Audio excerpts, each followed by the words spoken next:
Thai. Het woord van de dag is Thai. Ik pak hem ook even erbij. Ik verdwijn en jullie gaan dan het schermpje daarvan zien. Dit is het woord van de dag. Thai. En als je hem vertaalt, dan betekent dat onder andere vastbinden, vasthouden of binden. Ja?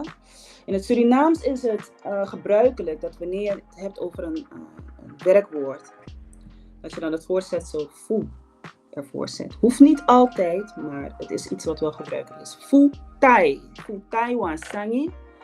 Om iets te binden. Fu tai wansangi. Fu is een voorzetsel. Kan betekenen voor, kan ook betekenen van. Het heeft verschillende betekenissen. Heb je het over een werkwoord, dan kan je die combinatie gebruiken. Fu tai. Fu waka. Fu taki. In dit geval fu tai. Betekent onder andere vastbinden, binden of vasthouden. Ja? Heel grappig, ik had een keer een persoon die zei van waarom moet je steeds zeggen onder andere, kan je gewoon niet het woord opnoemen? Nee. Anaso esa eroka. Dan heb ik het eventjes over de filmpjes die tussendoor worden gegeven door de Spangtori Academy assistenten. Toevallig heet ze ook Marilva. Mijn naam is Marilva, maar zij heet ook Marilva. En de reden waarom er wordt aangegeven, vooral met de laatste video's die er worden gepost, waarom er wordt aangegeven onder andere, is omdat er gewoon meerdere betekenissen zijn van de woorden. Dus het zou een beetje raar zijn als ik alleen maar zeg van Thai betekent vastbinden. Maar gegarandeerd dat er mensen zullen zijn die zeggen van ja, maar Thai betekent ook binden. Thai betekent ook vastmaken. Ja, dat weet ik. En daarom wordt er ook gezegd, onder andere. Dus zo werkt dat. Ja, zo werkt dat.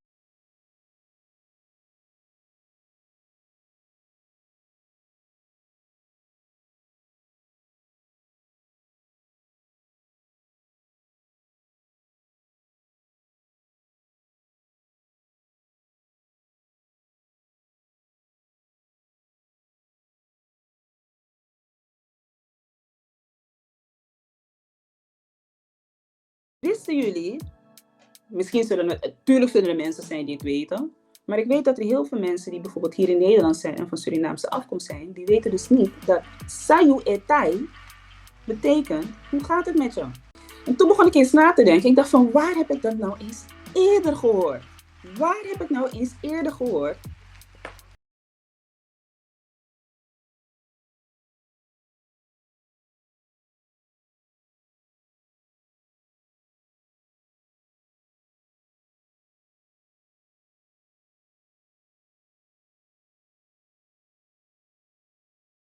Pimiera Sandisba. Waar heb ik dit eerder gehoord? En toen schoot het me te binnen. Voor de mensen die natuurlijk bekend zijn met Damaru. Volgens mij is hij nu een voorzitter van een of ander bedrijf in Suriname. Amantron Bigi Basidape. Hij is een grote baas daar geworden. Maar die had natuurlijk een aantal jaar terug had hij een lied. Welbekende lied. Ja, welbekende lied. Ga ik niet zingen, maar welbekende lied. Tuintje in mijn hart. Mirosu. Zo populair dat Jan Smit daar ook aan meedeed. Hij gaf ook zijn, nou niet echt zijn spin eraan, maar hij droeg eraan bij. Zo kunnen we het noemen. Hij droeg er ook aan bij.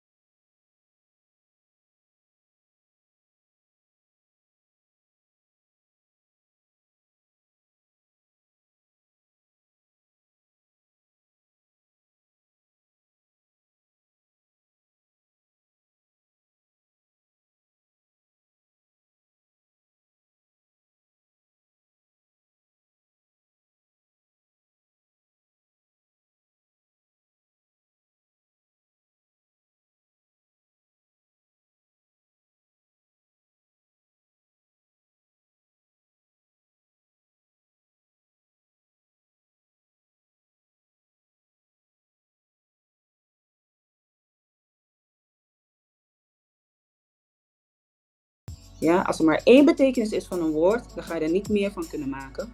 Maar heeft een woord meerdere betekenissen, dan kan het inderdaad zoiets zijn, zoals Goldie dat hier zegt in de comments op TikTok. Hey, betekent dat ook niet iets wat je gaat doen? We kennen het misschien ook binnen de culturele setting. Daar ga ik niet verder dieper op in, want dat is een heel ander item. Maar zo zijn er verschillende manieren waarop de taal begrepen kan worden. En wat dat allemaal kan betekenen. Dus hele goede comment, Goldie. Zeer zeker.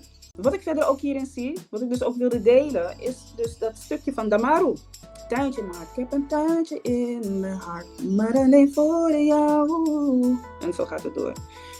En in dat lied is er dus een stukje waar hij dus zegt: You mooi sting, you mooi ai, meisje tegen me, zei je tai. You mooi sting, you mooi ai, sisa, zei je tai. Jouw mooie stem, jouw mooie ogen. Meisje, hoe gaat het met je? Jouw mooie stem, jouw mooie ogen. Hé, zus, hoe gaat het met je? En niet echt letterlijk zus natuurlijk. Maar sisa, zei je tai, hoe gaat het met je? Dus dit is het woord van de dag. Tai. Vasthouden, vastbinden. Je hebt gelijk ook een voorbeeldzin hoe je kan gebruiken. Dus ik denk niet dat er heel veel mensen gelijk antwoord zullen geven als je tegen hen zegt sayuetai of sayetai. Ik denk niet dat heel veel mensen gelijk gaan zeggen van ami de boom. Of anego jere. Het gaat niet zo goed. Anego. Het is een manier hoe je kan aangeven hoe het met je gaat.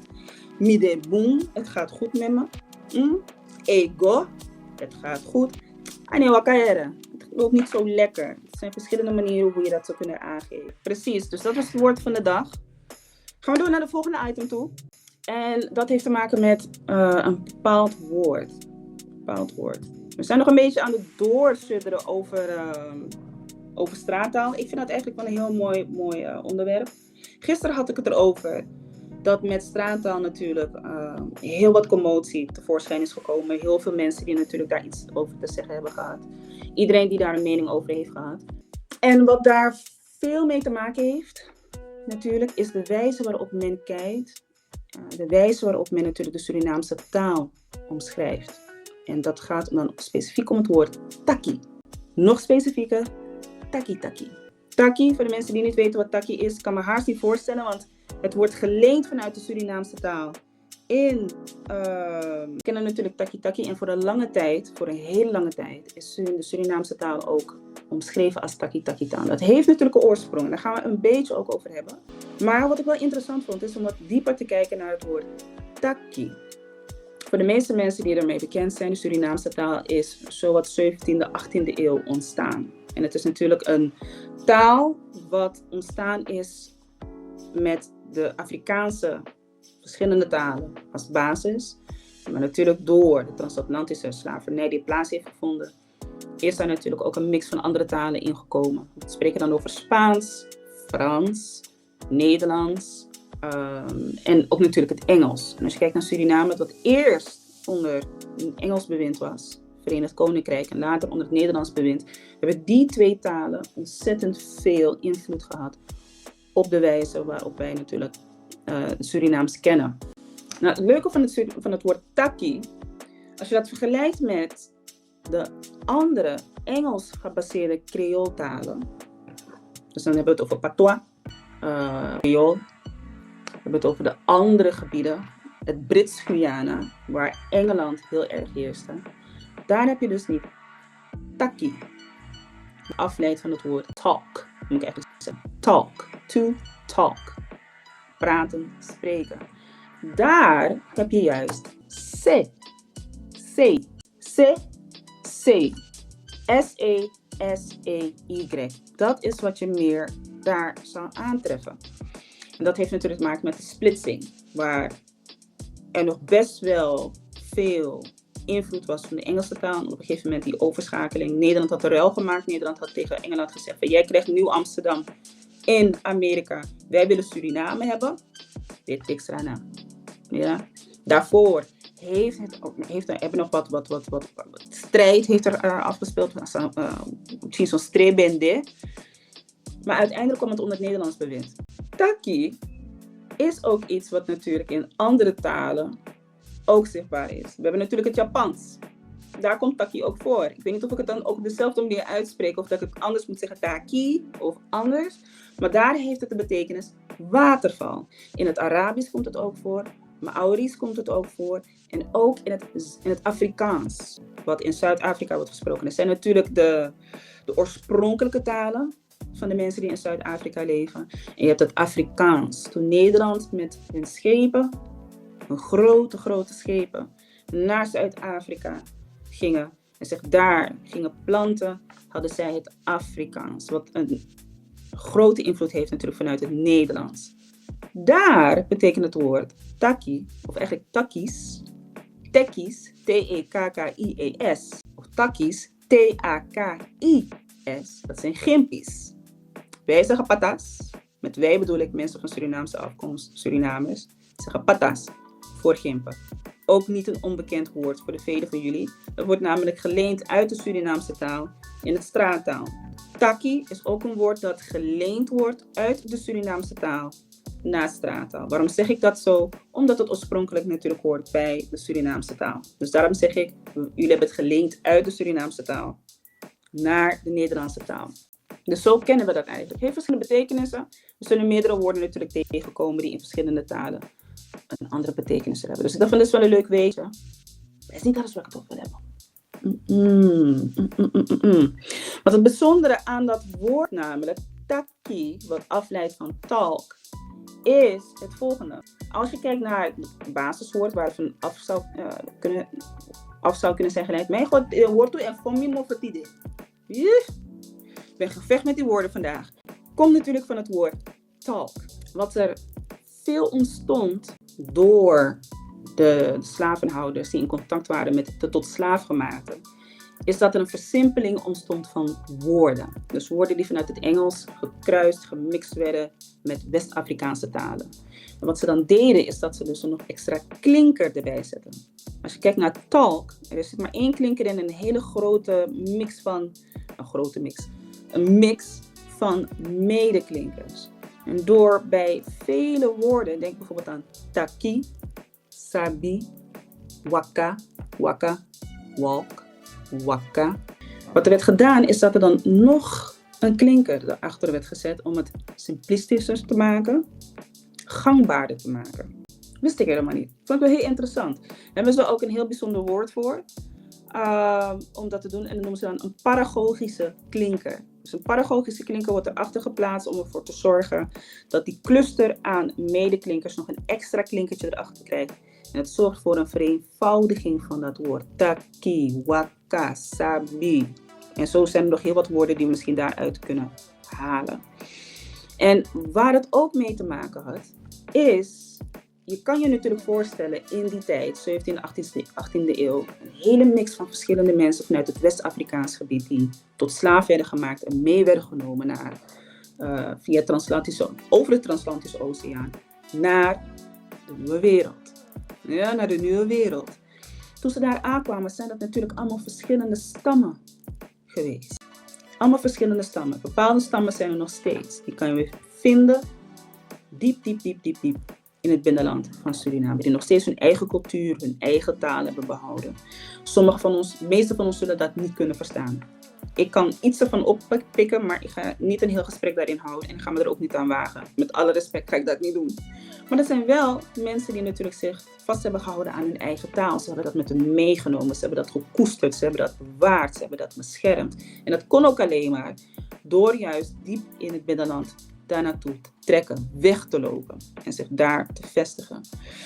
Voor de overige mensen die tot slaaf werden gemaakt en op de plantages waren, die hadden natuurlijk hun eigen tongval. Je kan je je voorstellen, toch? Een eigen tongval, een eigen manier van praten. De slavenhouders, die hadden natuurlijk hun taal, hun Engels, het Nederlands. Denk aan het Frans, denk aan het Duits, denk aan het Spaans, Spanjolo, ja? Portugees. Ze hadden allemaal hun eigen taal, om er toch voor te zorgen dat er een soort van mix ontstond.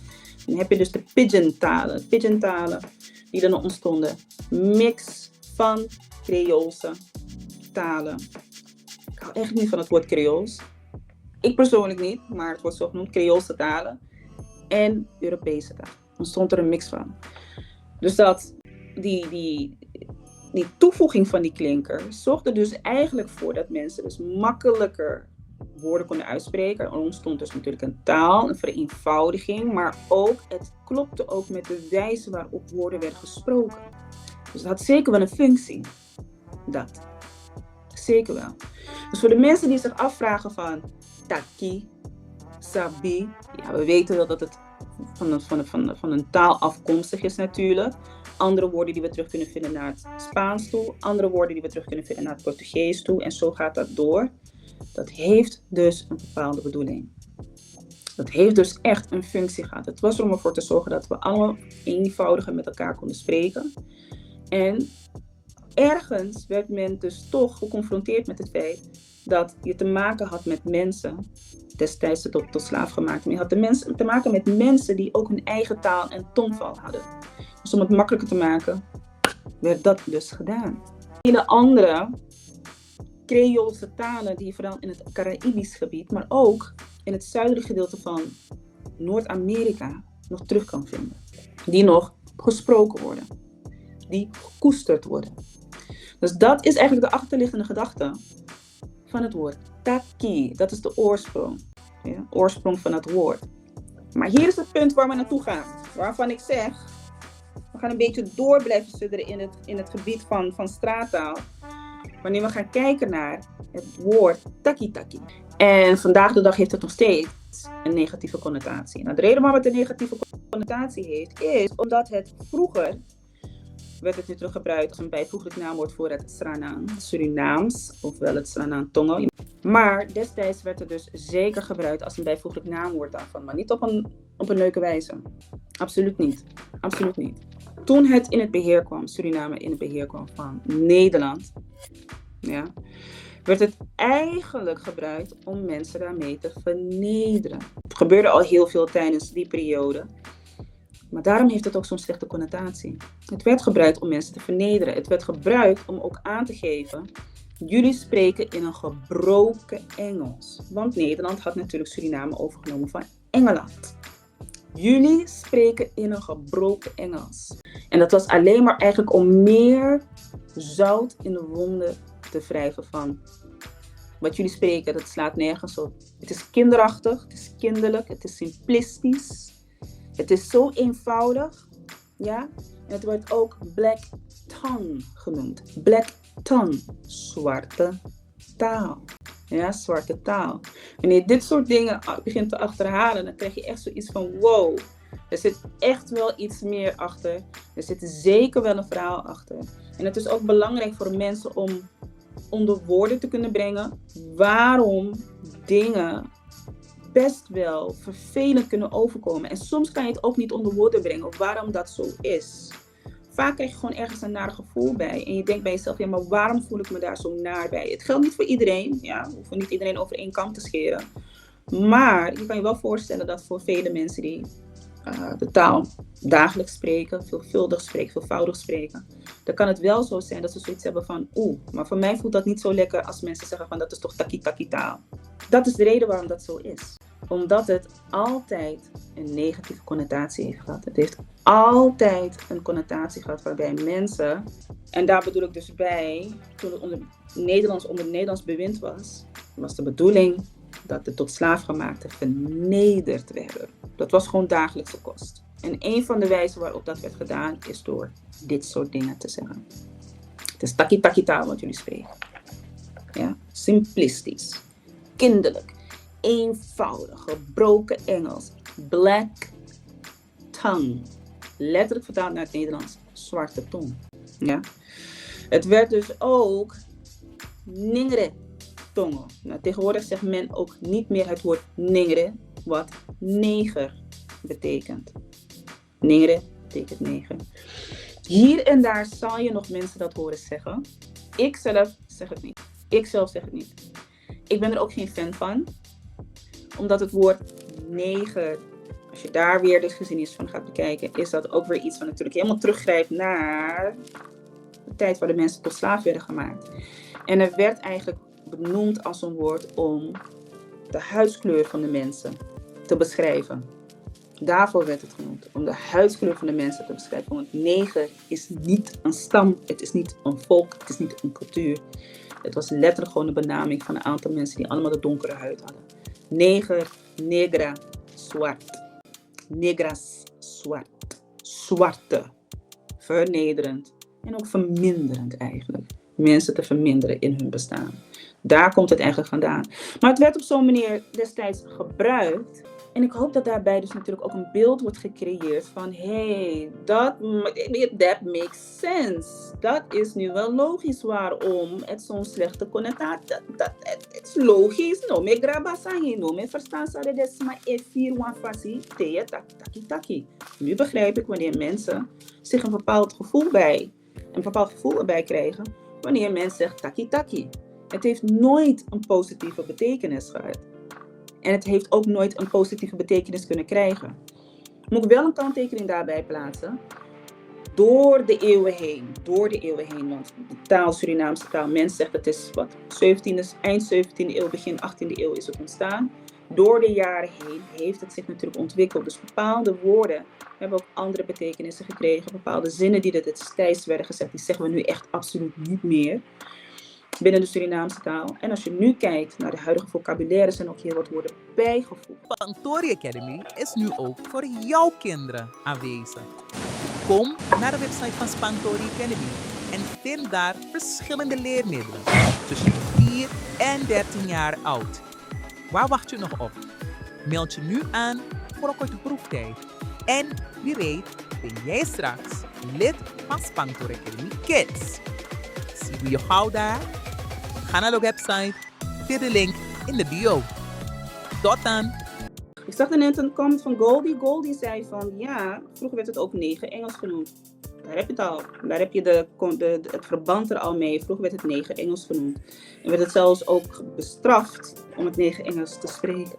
Je kan je voorstellen, in die tijd toen Nederland zoiets had van ja, wij hebben het nu allemaal voor te zeggen. Ja, het is niet meer Engeland, wij hebben het nu allemaal voor te zeggen. Zij wilden daar niks meer van horen natuurlijk. Dus er zat ook gewoon echt een methode aan. Er zat echt een systeem erin om dat op zo'n manier duidelijk te maken aan mensen. Maar het werd zeer zeker ook neger Engels genoemd. En ik dacht, laat me iets even met jullie delen. En het gaat over het volgende stukje, het volgende artikel. Vandaag, Algemene Dagblad. Ja, voor degenen die de krant lezen, die ervan houden om de krant te lezen. Je leest een Korantie. Zag ik dit. Duurkiekje hardrijder scheurt met 144 km per uur over de snelweg. En maakt tegelijk een foto. Disna je bimajara. Disna je bimang. Wat bezielt je om zo snel over de weg heen te gaan en tegelijkertijd een foto te willen nemen? Ik vraag me dat af. Ik vraag me dat helemaal af. Wat bezielt je om dat te doen? Het wordt natuurlijk een duur grapje, want de politie heeft dat gezien. De verkeerspolitie heeft dat gezien. Gaat u natuurlijk bekeuren. Die is zoiets van, dat gaan we niet zomaar er doorheen laten. Maar ik keek naar die titel en ik dacht van, stel, je wakatap straat. Je loopt over straat. Je komt iemand tegen die zegt zo van, mina was rana man. No so wan srana uma. Ja, mina was rana man of ik ben een srana uma. En die laat je dan die artikel zien. Asoryu, akoranti, etegi, taki, aksiu. Sa desma skrivija. Sa asande te bedoy. Wat bedoelen ze daarmee? Wat staat daar? Hoe zou je deze titel dan vertalen? Hoe zou je dat voor jezelf doen? Dit is een vast item dat gaat worden in de podcast. Elke dag komt er gewoon een artikel. Of ik neem gewoon iets anders. En dan gaan we ons afvragen van hoe zouden we dat vertalen naar het Surinaams. Ik zie Goldie zeggen, brokokiek. Hey, ik vind dat wel een mooie. Want dat is het volgende waar ik aan sta te denken. Het volgende waar ik aan sta te denken is, soms verzinnen we gewoon zelf dingen. We maken zelf een woord. Als je bijvoorbeeld kijkt naar het woord hardrijder. Er is geen woord in het Surinaams dat letterlijk vertaalt, hardrijden. Maar je zou wel kunnen bijvoorbeeld zeggen, nou is die man. Die is nou is die man. Maar ik zie dat meer als een koosnaampje. Je weet hoe we dat doen toch? Als iemand een bepaald karaktereigenschap heeft of een bepaald trek heeft of je ziet er op een bepaalde manier uit. Dan krijg je al heel snel een naampje hoor, in Suriname. Ja, laten we zeggen je hebt een grote neus. Geloof me, jij gaat het misschien niet weten, maar die mensen noemen je achter je rug gewoon Biginoso.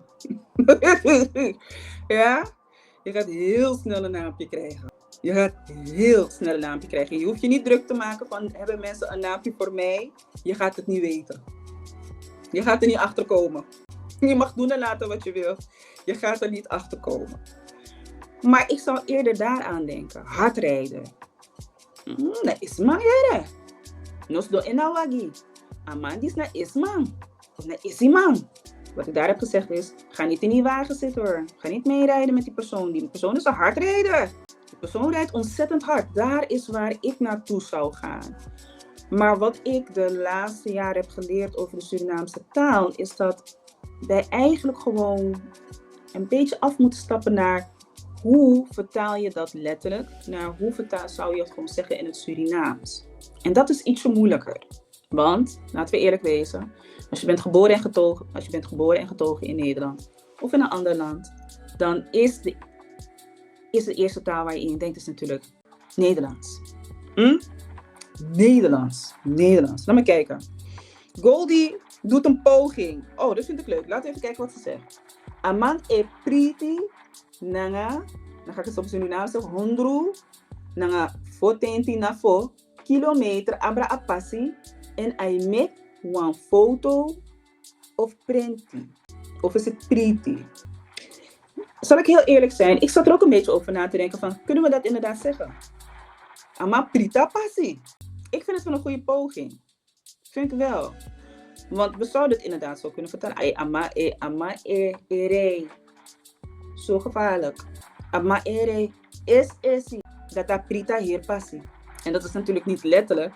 Je scheurt hem helemaal open, maar hij scheurt over de weg heen. Als je het zou willen vertalen, zou je misschien zoiets kunnen zeggen. Adjes ama prita passie. Aman, dit is zo snel. Zo esi. Adjes ama prita passie. Ja, of amang ere tranga. Nog een optie. Ama ere tranga. Zo tranga jere. Ama jere tranga. Awagi go tranga jere. Hard. Hij rijdt hard. Hard. Voor de mensen die niet Surinaams zijn, maar wel zoiets hebben van, kijk, ik het woord tranga. Dat is omdat jullie het lenen uit onze taal en dat in het straattaal meenemen. Daarom. Daarom. Maar je zou bijvoorbeeld daar ook aan kunnen denken, toch? Ja, toch? Tranga. Maar wat zou jij zeggen van per? Hoe zou jij voor jezelf bijvoorbeeld het woord per vertalen? Of, ook heel begrijpelijk, zou je het niet vertalen? Zou je zoiets hebben voor jezelf van, jongen, mina saba woord jere mi eta per. Ja? Per euro, per uur. Dat is wat ik gewoon zou zeggen. Dat is gewoon wat ik zou zeggen. Even kijken. Goldie doet een poging. Oké. I like that. Nou, weet je wat? Ik ben gaan kijken. En ik heb ook even een poging gedaan. Ik moet je zeggen, ik heb wel meerdere pogingen gedaan. Dat zeker. Maar ik vond het wel leuk om dit toch eens met jullie te delen. En jullie daar ook daarmee in mee te nemen. Want dan kun je hem ook gewoon zien. Nou, ik heb een poging gedaan. Je kan hem niet zo goed zien, maar ik heb die zin gekopieerd. En dan heb ik hem boven gezet. Een potent tab C. Dus ik heb hem boven geplaatst. Dan heb ik even het eerste stukje genomen. Hardrijder scheurt met 144 km per uur over snelweg en maakt tegelijk foto. Nou, ik was eigenlijk een beetje van mening. Juist, 1 euro. Inderdaad. Ik was eigenlijk een beetje van mening, als ik dit zou vertalen aan die persoon die mij zou tegenhouden op straat. En die gaf mij dan zo'n krantje en die zei van, sa asan dise taki, sa asan dise bedoy. Wat wordt hiermee bedoeld? Dat ik dit niet in één zin zou zeggen. Ik zou het niet in één zin zeggen, ik zou het wel opbreken in 2 zinnen. En de reden waarom ik het zou opbreken in 2 zinnen is omdat 1, hoe langer je je zin maakt, hoe moeilijker het soms voor jezelf kan worden om dan nog steeds duidelijk te kunnen zijn in datgene wat je wil zeggen. En je zou kunnen zeggen van ja, maar dan laten we gewoon toch een paar woorden weg. En dan zou je je dan kunnen afvragen, heeft het nog steeds dezelfde functie? Heeft het nog steeds dezelfde betekenis? Als titel misschien wel, maar als je kijkt naar, zou je het kunnen verklaren, zou je het kunnen zeggen?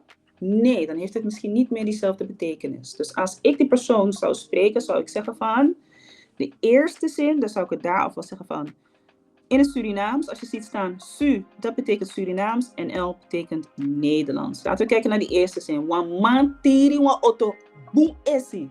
Ja. Wan man tiri wan auto boem esi. Een man stuurde een auto heel snel, of bestuurde een auto heel snel. Reed heel snel. Dat is wat ik ervoor zou gebruiken voor het eerste gedeelte. Om aan te geven van het gaat om een man. Maar misschien kan het ook een vrouw zijn. Ja, dat is het grappige, want dat heb ik er nog niet uitgehaald uit het artikel. Minasap heeft nou een umasma no zo'n mansma. Want umasma kan rei hard toeyeren. De kan reed tranga toe. Vrouwen kunnen dat zeker ook. Maar ik ga er even vanuit dat het een man is. Sorry mannen. Sorry heren. Sorry. Maar als we daarnaar kijken. Wan man tiri wan auto. Boom esi. Boom esi. Boom esi. Boom is het bijvoeglijk naamwoord. En dat geeft dus aan dat de snelheid ervan heel hoog zat. Dan kijken we naar het eerste gedeelte. Wan man. Een man. Tiri wan auto. Rijdt in een auto. Ja. Hierbij hoef ik eigenlijk niet eens te zeggen dat die man over een passie heen gaat. Ik hoef niet eens te benoemen dat het gaat over de snelweg of iets dergelijks. Ik hoef daar helemaal niks over te zeggen. Waardoor ik het een stuk makkelijker voor mezelf kan maken om aan iemand dan te verklaren van wan man, tiri wan auto. Hoe is hij?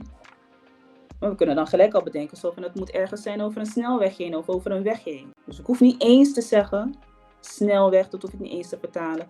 Context. Context is hierbij heel belangrijk. Dat zeg ik ook best wel vaak. Context. Context is echt belangrijk hier. Laten we naar het tweede stukje kijken. Daar heb ik, in het Nederlands, hij reed 144 kilometer per uur. En maakte tegelijk een foto. Daar heb ik de vertaling gegeven. Arij 100 nanga fotenti na fo kilometer wan euro en make een foto in een semting. Pikimi, geef me antwoord. Wat zeggen jullie? Hoe hadden jullie het gedaan? En de reden waarom ik het zo heb gedaan, in de tussentijd kun je natuurlijk in de comments doorsturen van hoe zou jij het hebben gedaan. Misschien zou je zoiets hebben gehad, het zou helemaal niet bij me opkomen, ik zou het helemaal niet weten, ik weet het niet, het is de eerste keer dat ik het hoor. Dat is ook goed, dat is ook niet erg hè. Even kijken, Essie Angagao. Hey, Essie Angagao. Dat is ook een welbekende manier om te zeggen wel heel snel en heel gauw. Dat vind ik ook een mooie. Wel heel snel en heel gauw. Wel heel snel en heel gauw. Essie Angagao. Meestal wordt het ook wel gebruikt om iemand te waarschuwen. Hè? Zo van, en heel snel moet je dat doen. Essie Angagao. Moet je dat gaan doen. Maar dat vind ik wel ook wel een hele mooie omschrijving, wat ook heel veelvuldig wordt gebruikt. Essie Angagao. Dus kijken of we dat er ook een beetje tussen kunnen plaatsen. Maar man, tiri wa auto, Essie Angagao. Sommige mensen zeggen nangago. Zou je ook bijvoorbeeld erin kunnen plaatsen, inderdaad. En nogmaals, het is om aan te geven van, op een hele simpele wijze heb je een basiszin. Dus we hoeven niet allemaal heel veel woorden erin te gaan plaatsen. Hoe groter je woordenschat, hoe meer woorden je kent. Tuurlijk, dan kan je woorden erin plaatsen wat je wil en nog steeds jezelf heel duidelijk en kenbaar maken. Maar als je bijvoorbeeld iemand bent die gewoon de basis wilt leren, of je hebt bij jezelf zoiets van, ik heb het wel in mijn hoofd zitten, maar ik durf het nog niet helemaal. Keep it simple. Keep it simple. Keep it simple, people. Ja? Maak een basis voor jezelf waarbij je dus gewoon de zinnen zo simpel mogelijk maakt. En hoe meer woorden je aan je vocabulaire kan toevoegen, des te meer woorden je kan toevoegen aan een zin. Ja? Maar je hoeft het niet te moeilijk te maken. Je hoeft niet steeds het ene woord erbij te plaatsen, een andere woord en een ander woord om de situatie helemaal te omschrijven. Essie Nangagao vind ik echt een mooie omschrijving. Die gaan we ook inderdaad gewoon erbij zetten. En dan natuurlijk het onderste gedeelte. Hij reed 144 km per uur. En, daar wil ik hier even bij stoppen. Het woordje en. Ja, en. Heel belangrijk, want je ziet dus dat er een soort van accent erop zit. Ik hoop dat ik het goed zet, want ik zeg het altijd, ik haal ze altijd door elkaar. Dit is volgens mij accent de grave. Dan gaat dat accent, die is lui, die gaat naar de linkerkant. En dan heb je de andere kant, circumflex. Ik hoop dat ik het goed zeg, want ik haal ze altijd door elkaar. Haal ik het door elkaar, dan hoor ik het graag van jullie. Je hebt eentje die is lui, die gaat naar links. En die andere die is actief, die gaat naar rechts. Ja? Wang ego.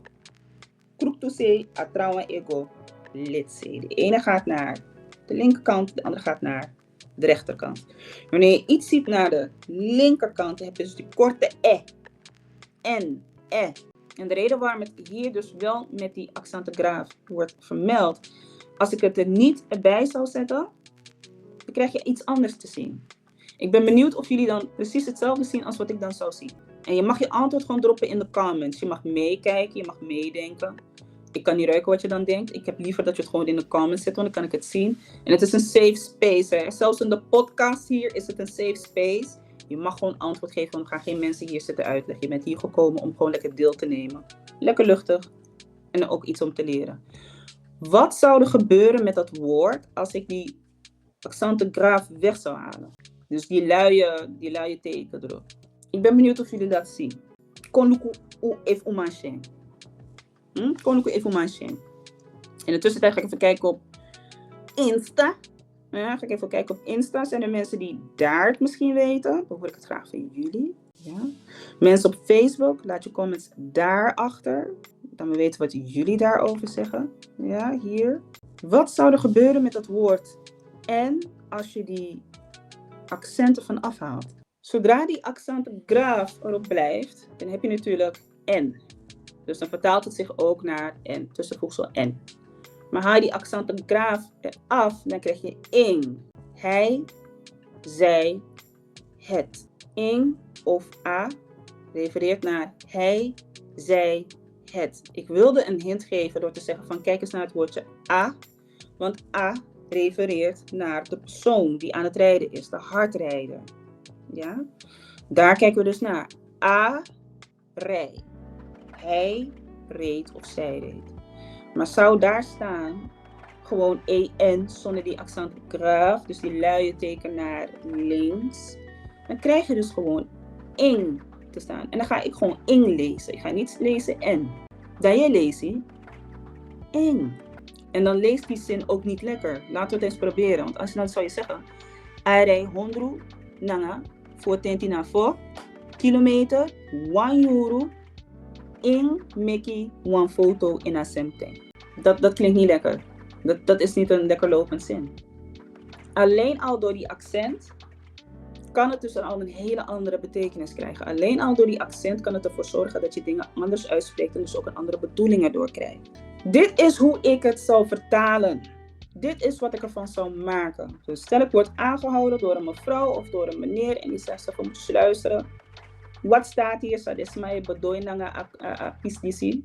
Dan zou ik dat zeggen. Meer en beter Surinaams. Dat is wat we willen bij Spanktori Academy voor een ieder. Bij Spanktori Academy is het mogelijk om verschillende abonnementen af te nemen die gebaseerd zijn op een niveau. We hebben lessen voor basisniveau, voor kinderen en ook voor gevorderde lessen. Ben jij dus op zoek naar een online platform waar je dus makkelijk op jouw eigen tempo en jouw eigen wijze Surinaams kan leren? Kom dan naar Spanktori Academy. Je krijgt volledig toegang tot alle lessen binnen ons abonnement. Zo mensen, we zijn weer terug. Dat was de laatste reclame, de laatste boodschapjes. We zijn aan het eind van de podcast gekomen. Morgen in de ochtend zijn we dan weer terug. Morgen in de ochtend zijn we weer terug met een nieuwe podcast, een nieuwe aflevering. Een nieuwe woord van de dag, een nieuwe item wat we gaan bespreken. En natuurlijk ook een nieuwe vertaling vanuit een artikel of wat dan ook. Het kan een social media post zijn. Het kan ook iets zijn wat we hebben gehoord, gewoon een stukje media. Dat gaan we dan bespreken.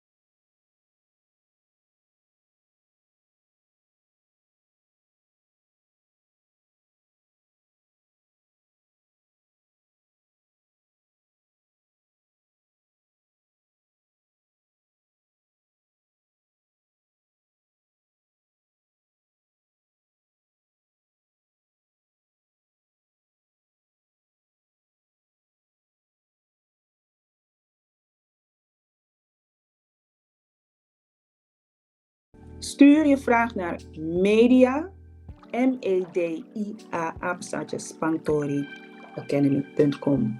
Media, @spanktoriacademy.com. Daar kan je het naartoe sturen. Ja, daar zie ik graag jullie vragen. Het mogen vragen zijn. Het mag iets zijn dat je graag wilt delen. Misschien een verhaaltje wat je wilt delen. Het mag allemaal. En de juiste, de leukste, die pakken we eruit. Ja, die pakken we eruit. Goed, mensen. Dat na alla. Dat na Alasami Abi. Het was weer leuk. Het was een spang. Ik zie jullie morgenochtend weer terug met een nieuw item. Nogmaals, vergeet niet te liken.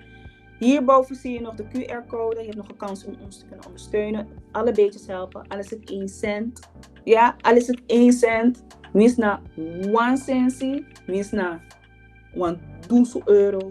Eén van die twee. Het maakt niet uit. Of alles wat er tussenin zit. Het maakt niet uit. Dat helpt. Alle kleine beetjes helpen. Ontzettend bedankt voor de mensen die mee hebben gedaan in de live. Dankjewel. Dank je ook wel voor de hartjes, voor de steun. Ik voel de lobby. Ik voel het ontzettend. En van harte, ik zie jullie morgen weer terug. En onthoud, deze week is er geen Kabroki Yukoni. Ja? Dit Tamara.